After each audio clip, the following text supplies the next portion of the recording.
السلام علیکم ورحمۃ اللہ وبرکاتہ۔ ڈیئر اسٹوڈینٹس، کیسے ہیں آپ سب لوگ؟ اللہ تعالیٰ آپ کو صحت اور ایمان کے ساتھ سلامت رکھے۔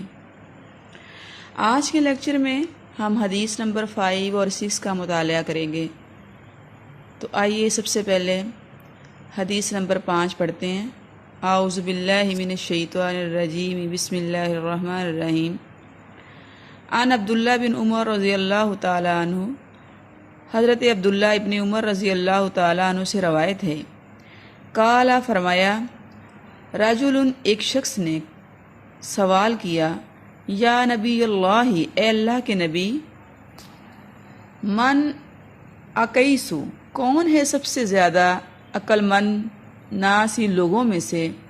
و احزم اور دور اندیش دانا مناسی لوگوں میں سے؟ قال، آپ صلی اللہ علیہ وآلہ وسلم نے فرمایا، اکثرہم، ان میں سے سب سے زیادہ عقل مند اور دور اندیش وہ شخص ہے، ذکراً جو یاد کرتا ہے، للموت، موت کو، و اکثرہم، اور ان میں سب سے زیادہ استعداداً، تیاری کرتا ہے، اپنی اخروی زندگی کی اور موت کی تیاری کرتا ہے۔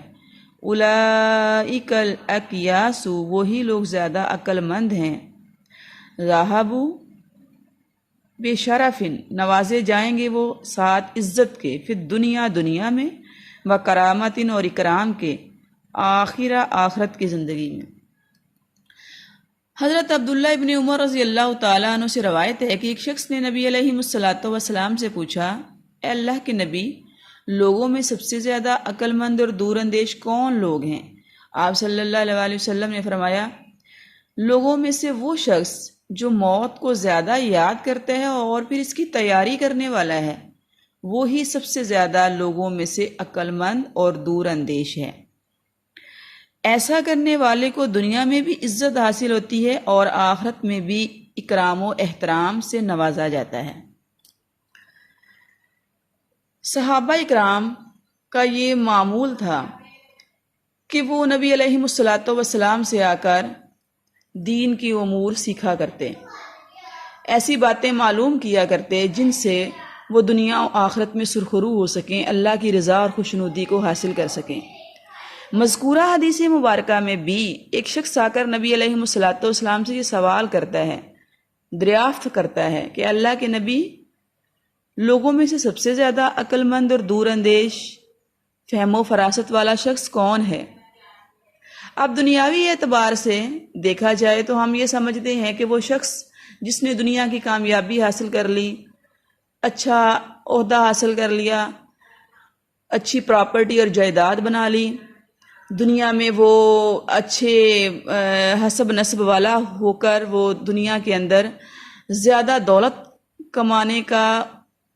اس کو موقع مل گیا، تو ہم سمجھتے ہیں کہ وہ شخص کامیاب ہے، وہ شخص عقل مند ہے، وہ شخص خود کو نقصانات سے بچانے والا ہے، وہ فائدے حاصل کرنے والا ہے۔ لیکن قربان جائیے نبی علیہ الصلوۃ والسلام کی فہم و فراست پر، آپ صلی اللہ علیہ وسلم نے کس طرح اپنی امت کو گائیڈ کیا، وہ کون سے بہترین اصول عطا فرمائے کہ جن پر عمل کر کے ہم دنیا اور آخرت میں سرخرو ہو سکتے ہیں۔ حدیث مبارکہ کے اندر آپ صلی اللہ علیہ وسلم نے اس شخص کو عقل مند قرار دیا ہے جو دنیا کی زندگی میں اپنی آخرت کی فکر کرتا ہے، وہ دنیا کی زندگی میں موت سے فرار اختیار نہیں کرتا بلکہ موت کو یاد رکھتا ہے، وہ اس دنیا کی حقیقت کو سمجھ لیتا ہے اور اس فنا ہو جانے والی اور مختصر سی زندگی کے لیے ہی خود کو ڈیووٹ نہیں کر دیتا، بلکہ اس کی نگاہ بصیرت جو ہے وہ ہمیشہ رہنے والی زندگی پر ہوتی ہے، وہ اخروی زندگی کو بہتر بنانے، اس کو سنوارنے کی اس دنیا کے اندر فکر کرتا ہے۔ لہٰذا حدیث مبارکہ میں ہمیں یہ اصول بتلائے گئے ہیں۔ عقل مندی کا تقاضا یہ ہے کہ انسان موت کو یاد کرے اور اس کی تیاری کرے،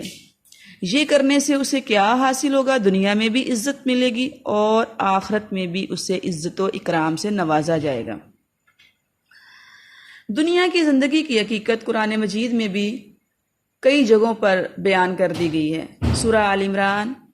آیت نمبر 185 میں اللہ رب العالمین فرماتے ہیں اعوذ باللہ من الشیطان الرجیم بسم اللہ الرحمن الرحیم کل نفس ذائقۃ الموت وانما توفون اجورکم یوم القیامہ فمن زحزح عن النار وادخل الجنہ فقد فاز وما الحیاۃ الدنیا الا متاع الغرور۔ ہر ذی روح نے موت کا ذائقہ چکھنا ہے اور بے شک قیامت کے دن ان کو پورا پورا اجر دیا جائے گا۔ پس جو شخص آگ سے بچا دیا گیا اور جنت میں داخل کر دیا گیا فقد فاز، تحقیق وہ کامیاب ہے۔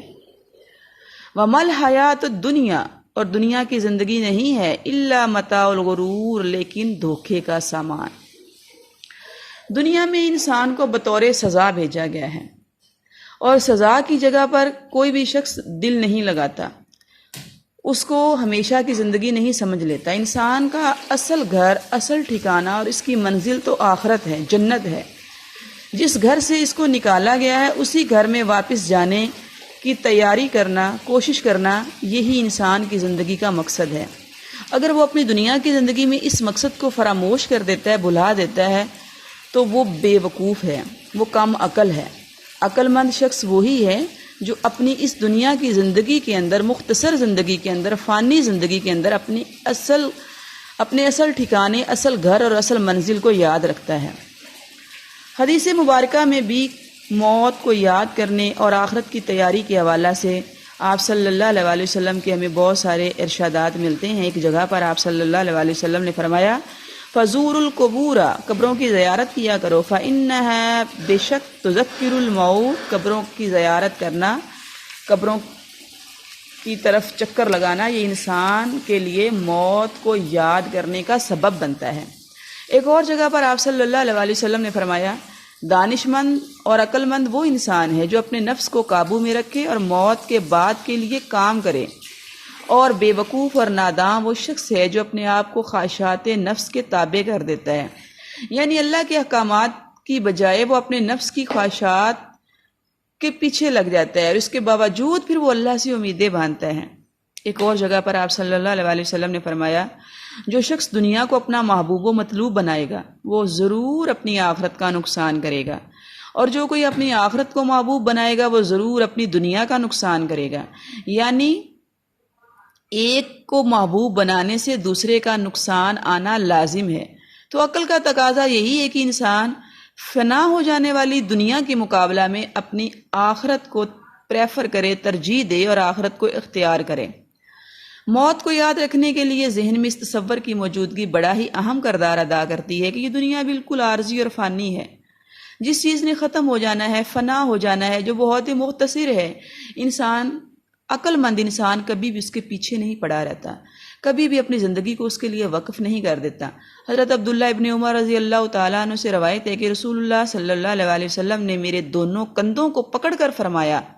دنیا میں ایسے رہو جیسے کوئی پردیسی ہو یا راہ چلتا کوئی مسافر ہو۔ مسافر راستے میں کبھی پڑاؤ نہیں کرتا، راستے میں کبھی بھی کوئی گھر بنانے نہیں لگ جاتا، وہ راستے میں ہی دل نہیں لگا لیتا، بلکہ مسافر کو جلد از جلد منزل مقصود پر پہنچنے کی فکر ہوتی ہے۔ اسی طرح دنیا کی زندگی میں بھی انسان کو آخرت میں پہنچنے کی، آخرت کی تیاری کرنے کی فکر لگی رہتی ہے۔ ایک اور انداز میں نبی علیہ الصلوۃ والسلام نے اس دنیا کی حقیقت کو بیان کرتے ہوئے فرمایا کہ دنیا ایک عارضی چیز ہے، یہ ختم ہو جانے والی ہے، خبردار جو عمل بھی کرو اللہ سے ڈرتے ہوئے کرو اور یقین کرو کہ تم اپنے اعمال کے ساتھ اللہ کے حضور پیش کیے جاؤ گے۔ پس جس نے ذرہ برابر بھی نیکی یا بدی کی ہوگی اس کا اچھا یا برا انجام دیکھ لے گا۔ پھر آپ صلی اللہ علیہ وسلم نے فرمایا جب اللہ تعالیٰ کسی بندہ سے محبت کرتا ہے تو دنیا سے اس کو اس طرح پرہیز کراتا ہے جس طرح کہ تم میں سے کوئی اپنے مریض کو پانی سے پرہیز کراتا ہے۔ ان احادیث مبارکہ کا یہ مطلب اور معنی نہیں ہے کہ انسان رہبانیت کو اختیار کر لے، دنیا سے کنارہ کشی اختیار کر لے، وہ دنیا کی کسی سرگرمی میں حصہ نہ لے، وہ بالکل الگ تھلگ ہو کر بیٹھ جائے، جنگلوں کا اور صحراؤں کا رخ کر لے۔ دنیا میں رہتے ہوئے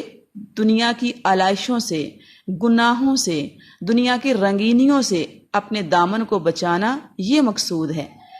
دنیا کے اندر اپنی ضروریات کو پورا کرتے ہوئے، دنیا کی زندگی گزارتے ہوئے انسان کو اپنی آخرت کی فکر ہو، انسان اخروی زندگی کے لیے تگ و دو کرے، وہ اللہ کی رضا اور خوشنودی کو چاہتے ہوئے دنیا میں ہر سختی، ہر تکلیف اور ہر مصیبت کو بھی خندہ پیشانی سے برداشت کرے، یہ مطلب اور معنی ہے۔ ایک موقع پر آپ صلی اللہ علیہ وسلم نے فرمایا، اللہم لا عیش الا عیش الاخرہ، اے اللہ دنیا کی عیش کوئی عیش نہیں ہے، دنیا کی زندگی کوئی زندگی نہیں ہے، عیش و عشرت والی زندگی تو آخرت کی زندگی ہے۔ لہٰذا اس دنیا کے اندر رہتے ہوئے انسان کو آخرت کی فکر کرنی چاہیے، آخرت کے لیے تیاری کرنی چاہیے۔ وہ گھر جو ہمیشہ کا ہے، وہ گھر جس سے اسے کبھی نکالا نہیں جائے گا، وہ زندگی جہاں کبھی موت نہیں آئے گی، وہ زندگی جو کبھی ختم ہونے والی نہیں ہے، اس زندگی کی فکر کرنا، اس کی تیاری کرنا، اس کے لیے اللہ کی رضا اور خوشنودی کو حاصل کرنا، نیک اعمال کو اختیار کرنا، گناہوں سے اپنے دامن کو بچانا، خطا اور برائی ہو جانے کے بعد اللہ کے حضور اپنے اعمال پر توبہ کرنا، رجوع اللہ کرنا، اور شیطان کے بہکاوے میں آ کر، دھوکے میں آ کر اپنے آپ کو دنیا کے لیے وقف نہ کر دینا، یہ ایک مومن، ایک مسلمان کی زندگی کا مقصد ہونا چاہیے۔ موت کو یاد کرنے سے، موت کو یاد کر کے انسان کا اپنی آخرت کے لیے فکر کرنا، اس سے دنیا کے اندر بھی بہت سارے فائدے حاصل ہوتے ہیں۔ جو شخص موت کو یاد کرتا ہے، اس کے دل میں اللہ کا ڈر اور اللہ کا خوف پیدا ہو جاتا ہے، اور یہ خوف خدا ہی انسان کو گناہوں سے بچاتا ہے۔ فرمایا، نبی علیہ الصلوۃ والسلام فرماتے ہیں، راس الحکمت مخافت اللہ، حکمت و دانائی کی بنیاد اصل میں یہ ہے کہ انسان کے دل میں اللہ کا خوف پیدا ہو جائے، یعنی جب تک انسان کے دل میں اللہ کا ڈر اور خوف پیدا نہیں ہوگا، وہ ہرگز بھی عقل مند اور باشعور انسان نہیں کہلوا سکتا، اور اللہ کا ڈر نہیں ہوگا تو انسان خود کو گناہوں سے نہیں بچا سکتا اور نیکی کی طرف وہ راغب نہیں ہو سکتا۔ موت کے یاد کرنے سے انسان کے اندر احساس ذمہ داری پیدا ہوتا ہے،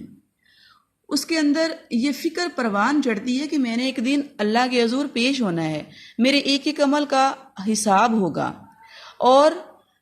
اگر میں نے کسی کے ساتھ زبان یا ہاتھ سے کسی بھی طرح کی کوئی زیادتی کی ہے تو مجھے اس کی سزا دی جائے گی۔ تو لازمی طور پر انسان کے طرز عمل میں، دوسروں کے ساتھ رویہ میں احساس ذمہ داری، اعتدال و توازن اور ٹھہراؤ پیدا ہوگا، اور وہ کسی کے ساتھ بھی زیادتی کا مرتکب نہیں ہوگا۔ یہ چیز جو ہے وہ معاشرتی امن کے قیام کا باعث بنے گی۔ موت کی فکر دنیا کے اندر امن و امان کو قائم کرنے کا ذریعہ اور باعث ہے، جبکہ موت سے بے فکری، موت سے فرار یا موت کو یاد نہ کرنا، یہ انسانی معاشرے کو، دنیا کے معاشرے کو جہنم بنا دیتا ہے، فتنہ فساد کی جگہ بنا دیتا ہے۔ موت کی یاد انسان کو ذہنی سکون اور طمانینت عطا کرتی ہے،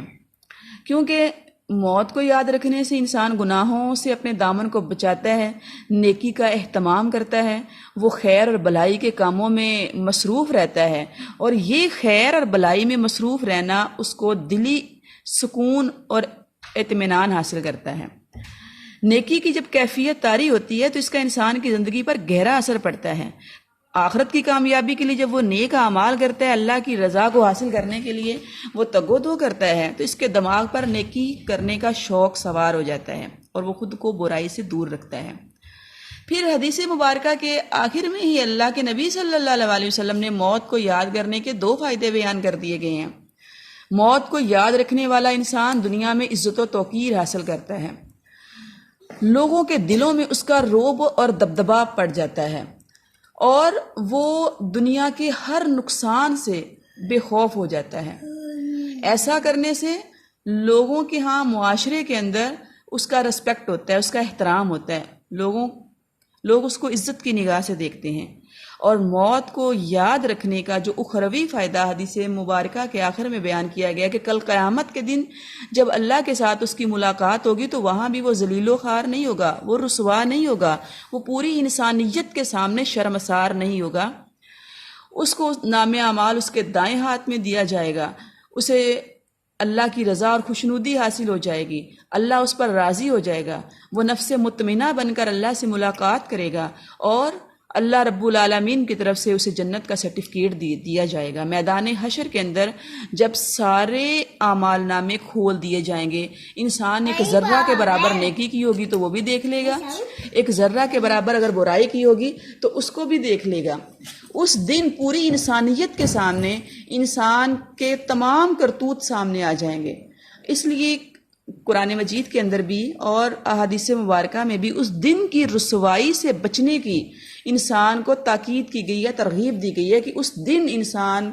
کے رشتہ داروں کے سامنے، دوست احباب کے سامنے اور پوری انسانیت کے سامنے وہ اعمال آنے والے ہیں جن کو وہ دنیا میں چھپ کے کرتا ہے۔ تو اگر دنیا کی زندگی میں انسان موت کو یاد کرتا ہے تو اللہ رب العالمین اپنی رحمت خاص کے ساتھ، اپنے خاص کرم اور فضل کے ساتھ انسان کے گناہوں پر پردہ ڈال دیں گے، چھپا دیں گے، اور یوں انسان قیامت کے دن پوری دنیا کے سامنے، ساری انسانیت کے سامنے رسوائی اور بدنامی سے بچ جائے گا۔ اللہ کی حضور اور اخروی زندگی میں بھی اسے احترام اور اکرام حاصل ہوگا، عزت حاصل ہوگی، شرف حاصل ہوگا، اور وہ کامیابی کے ساتھ جنت کے دروازے پر پہنچ جائے گا۔ اللہ رب العالمین دنیا کی اس مختصر زندگی میں ہمیں موت کو یاد کرنے اور آخرت کی فکر اور تیاری کرنے کی توفیق عطا فرمائے، اور ایسے اعمال کرنے کی توفیق عطا فرمائے جو ہمارے لیے عزت و اکرام کا باعث بنے، اللہ کی رضا اور خوشنودی کو حاصل کرنے کا ذریعہ بنے، اور ان تمام برے اعمال سے اللہ رب العالمین ہمیں محفوظ فرمائے جو دنیا اور آخرت میں ہمارے لیے رسوائی اور بدنامی کا باعث بنے۔ وما توفیق الا باللہ، علیہ توکلت و الیہ انیب۔